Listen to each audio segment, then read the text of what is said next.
DBS. DBS? DBS.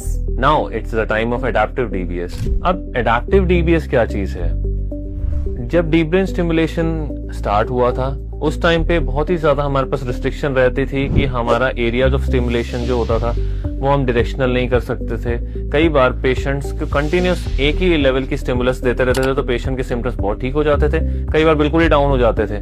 इसके लिए आया एक बहुत अच्छी टेक्निक जिसको बोलते हैं हम एडेप्टिव डीबीएस। हम प्राउडली सबसे ज्यादा एडेप्टिव डीबीएस करते हैं।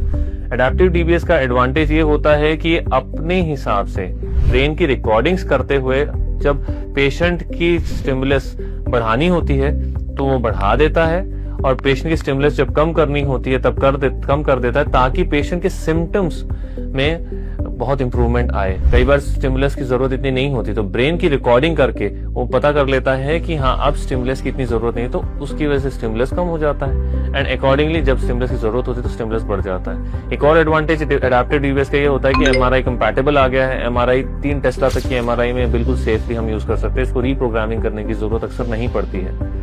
एक और एडवांटेज जो कि एडेप्टिव डीबीएस में हम देखते हैं कि क्योंकि करंट अप एंड डाउन अपने आप होता रहता है तो बैटरी जो ड्रेन होती है वो बहुत कम होती है। तो इसकी एक्सपेक्टेंसी होती है बैटरी की ये ऑलमोस्ट 25 साल तक की हो जाती है।